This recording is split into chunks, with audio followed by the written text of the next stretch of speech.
Bonjour Bénédicte. Bonjour. Alors je rappelle, pour les gens qui auraient loupé l'affaire, que vous êtes député de la première circonscription de l'Ariège.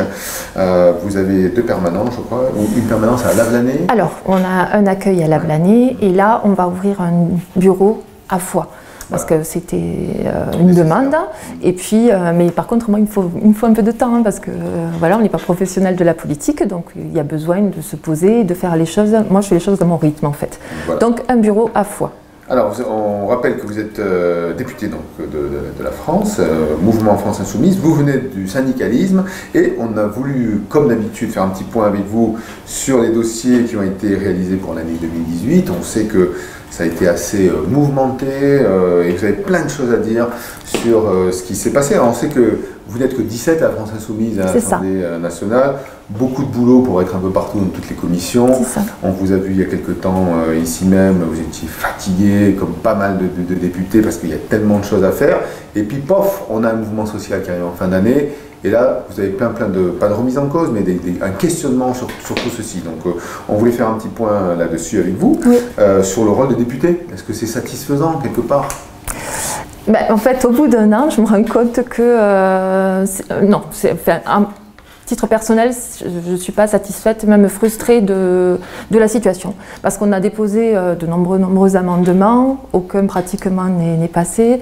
J'ai fait 2 rapports, un sur femmes et armées, un au moment du projet de loi de finances sur l'économie, notamment sur les métaux rares, puisque c'était en lien aussi avec la mine de Salau, donc je voulais un petit peu approfondir cette thématique-là. Mais au final, ça conduira à quoi? Je ne vois pas trop. On fait des rapports, on fait des projets de loi, on fait des amendements, mais par rapport aux gens sur le territoire, eh ben, je ne vois pas ce que ça leur apporte. Alors j'avais dit qu'on était des élus nationaux, qu'on ferait des propositions de loi, et je me rends compte que les propositions de loi qui sont actuellement faites par le gouvernement, eh ben, elles ont des répercussions négatives sur les populations. C'est d'ailleurs pour ça qu'il y a un mouvement des Gilets jaunes. Alors vous aviez, on en avait déjà parlé, hein, vous aviez déjà le sentiment que vous étiez beaucoup aspiré par le travail à Paris. Hein, c'est ça. Et puis quelque part, vous aviez du mal à vous installer localement, ou réinstaller, hein, parce que vous êtes quand même une enfant du pays, hein, sur Lavelanet. Et là, boum, le mouvement vous met une petite claque en vous disant, mais attends, que j'ai fait là, à quoi ça sert toutes ces heures et ces nuits à travailler à l'Assemblée nationale alors que le peuple crie famine entre guillemets. Mais oui, c'est un petit peu ça, le constat c'est celui-là. Donc il faut repenser le rôle du député. C'est pour ça que je suis allée sur les ronds-points, plus particulièrement sur celui de Lavelanet, sur celui de Foix. J'ai organisé 4 rencontres. On a dû au final recevoir à peu près, rencontrer 250 gilets jaunes, je pense, à la louche. Et pour l'avenir, on mise plus sur des conférences ou de l'éducation populaire. C'est aussi pour ça qu'on avait fait venir Bernard Friot à Lavelanet, parce que je pense que les gens sont intelligents et qu'ils sont capables de se prendre en main. Même si je ne suis pas toujours d'accord avec leurs propositions. Voilà. Par exemple, la réduction du nombre d'élus, je pense que c'est une erreur. Au contraire, hein, parce que moi, j'arrive pas, nous sommes 2 sur le département, j'arrive pas à couvrir suffisamment ma circonscription et aller voir les gens. Et je pense que s'il n'y a plus qu'un député pour le département, ben, ça va être encore plus compliqué. Sachant qu'il y a aussi la volonté politique de faire en sorte que les communes disparaissent et qu'on fasse des communes nouvelles et qu'on éloigne de plus en plus les élus des citoyens. Et ça, pour moi, c'est un problème. Alors, je pense qu'il vaut mieux éviter le cumul des mandats, éviter le cumul des mandats dans le temps y compris, faire des mandats révocatoires, enfin, changer le type de mandat, mais le nombre d'élus, je ne crois pas que ce soit la solution.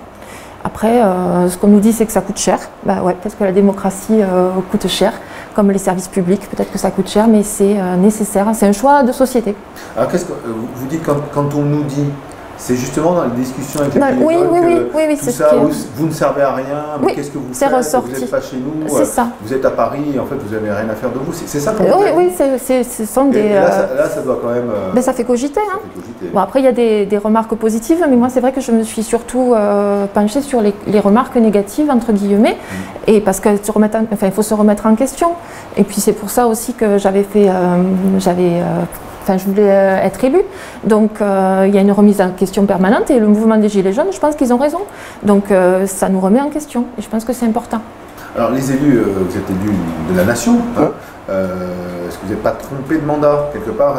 Ce que vous me dites, c'est l'élu de terrain. Bon, on a rencontré quelques maires sur Azonal.com TV au début d'année. Les élus de terrain ont l'air plus près de leurs concitoyens aujourd'hui, surtout en Ariège. On a des petites communes, donc les gens se connaissent, tout le monde se connaît en Ariège plus ou moins. Vous me dites, moi je suis allé à Paris parce que je voulais faire changer les choses. Et puis quelque part, en fait, je me suis trompé un peu de combat parce que c'est pas possible. Je ne crois pas que ce soit se tromper de combat. Je pense que l'Assemblée nationale n'est pas le reflet des concitoyennes et concitoyens. Donc je pense que le fonctionnement de l'Assemblée nationale actuellement ne permet plus de faire les lois, comme ça devrait être le cas, qui répondent aux besoins des gens. Et donc là, on a un problème de représentativité. Il n'y a pas d'ouvriers à l'Assemblée nationale. Dans notre groupe, on a Caroline qui est aide-soignante. Bon, moi, j'étais prof, mais on n'est pas des ouvriers, même si localement, dans la famille, on est très proche des personnes. Mais enfin, voilà, l'Assemblée nationale n'est pas représentative des gens. Et quand vous avez des personnes qui touchent moins en étant députées que ce qu'elles touchaient avant, ça montre le décalage sur le rond-point. Il y avait quelqu'un qui m'a dit, est-ce que vous pouvez vivre avec 600 € par mois? C'est la question qu'il faut se poser. Alors plutôt que de vouloir faire baisser les salaires des élus, il faut vouloir faire en sorte que les gens vivent dignement.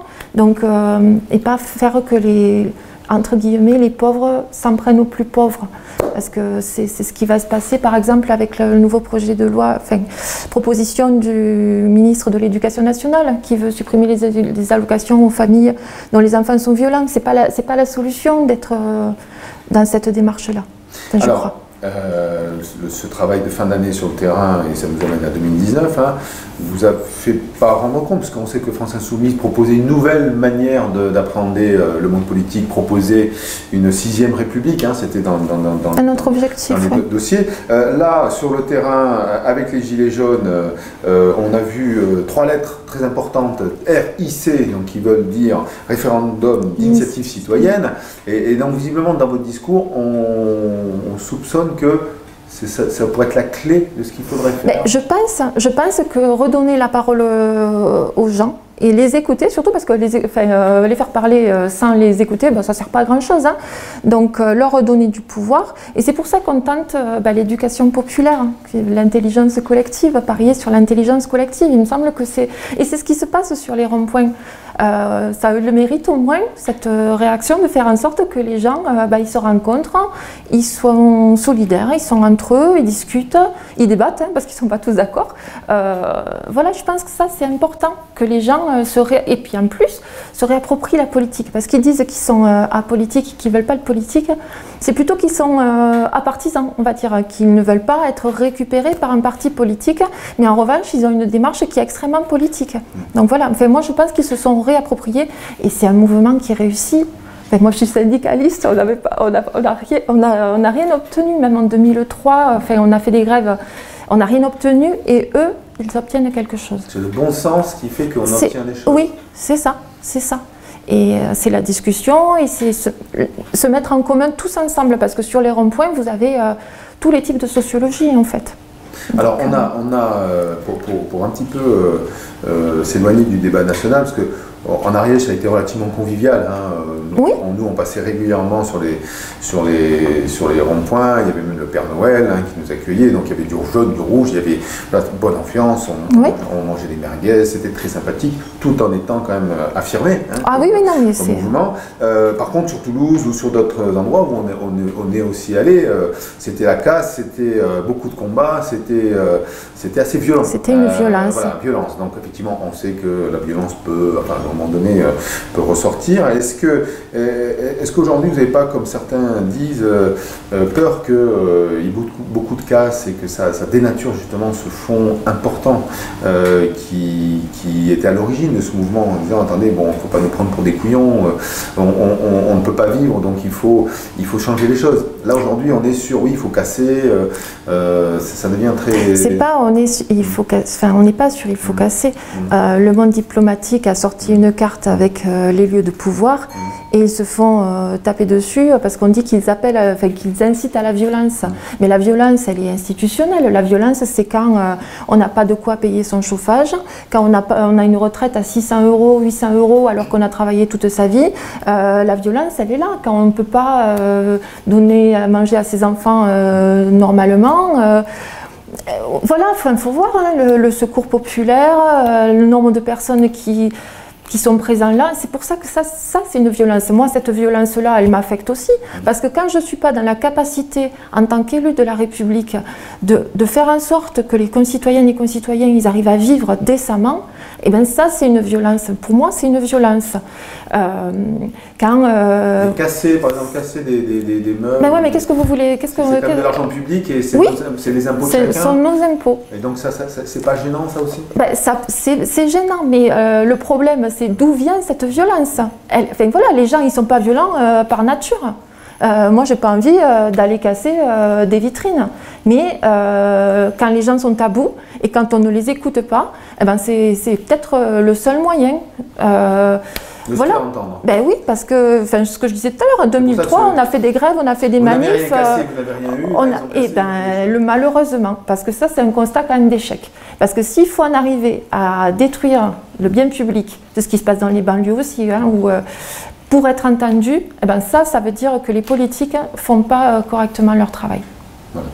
Alors pour 2019, est-ce qu'on peut avoir un ambiance de lumière, de quelque chose de positif? Comment vous allez engager là, on a fait les constats qui sont assez négatifs, hein, et puis ça date pas d'hier. Hein, oui.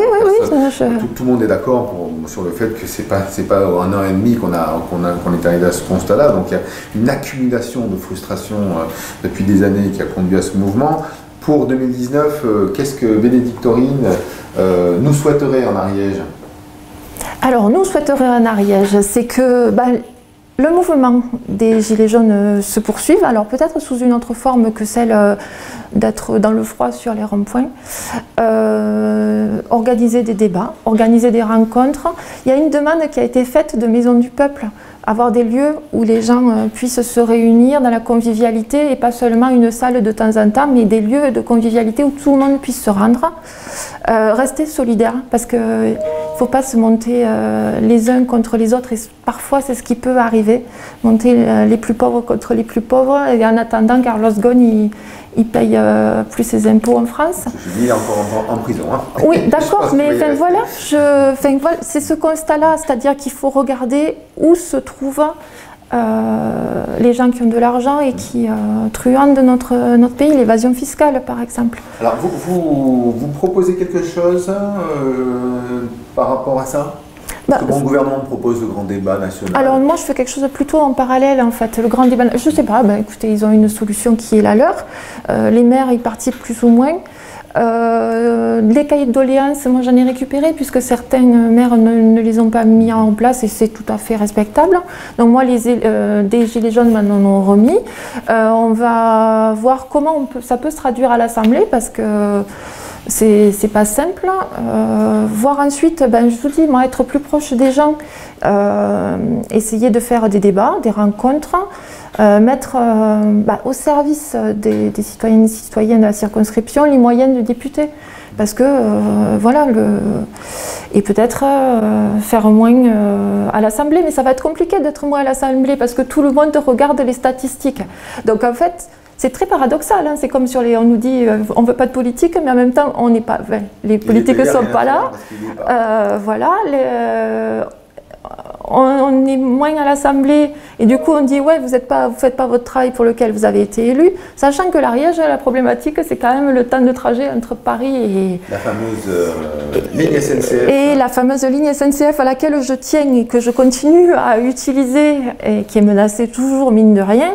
C'est comme, l'état des services publics en Ariège, elle est problématique, que ce soit la SNCF, la santé, c'est de tous les côtés. Donc je veux bien être positive. Donc il faut poursuivre la défense des services publics et la mobilisation. Une sorte de maison en Ariège où le peuple pourrait s'exprimer, se rassembler, c'est ça? Moi je me disais que c'était plus, c'est pas mon idée, c'est l'idée des gens, c'est remonter des réunions et c'est plus dans les différentes communes. C'est pas une maison, c'est voilà. La maison commune. Une maison de rencontre, c'est ce que vous voulez. Les Ariégeois. Ben, pourquoi pas? Alors, il y a un parlement de la montagne. Est-ce que c'est l'élite, toujours ça? Dans votre discours, il me semble que je vois que bon, l'Assemblée, alors en fait l'Assemblée nationale, mais non, en fait ça c'est pas le peuple. Ben non, moi j'ai pas. Bon, Carole Delga a créé le Parlement de la montagne. Est-ce que c'est le peuple aussi? Voilà, on peut critiquer tout ce genre de choses ou? Ben, non, mais il faut de tout en fait. Parlement de la montagne, pourquoi pas? Mais Parlement de la montagne. Mais les gilets jaunes ne sont pas. Non, voilà, mais bon, il ne faut pas tout. Enfin, on peut, pourquoi pas, hein, mettre en place le Parlement de la montagne. Mais est-ce que le Parlement de la montagne, ça empêche la fermeture de la section de l'eau au lycée Jacquard, dont on a parlé ce matin dans la presse?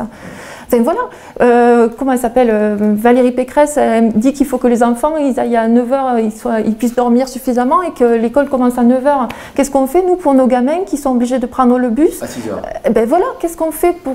S'il faut qu'ils dorment, les Ariégeois, ils ont besoin de moins de sommeil que les Parisiens. Ben, il faut construire des métros, puisqu'à Porta, ils ont prévu d'y aller. Mais c'est ça, oui, il faut arrêter de fermer les écoles, il faut remettre l'argent où il y en a besoin et arrêter de dire des choses et de ne pas les mettre en application. Parce que moi, on me dit que bientôt, je ne vais plus y arriver à prendre la ligne de train. C'est vrai que c'est beaucoup plus fatigant, mais il n'empêche que si on n'utilise pas les services publics, eh bien, on a besoin d'aller les défendre après. Bon voilà, ça y est, je me mets en colère.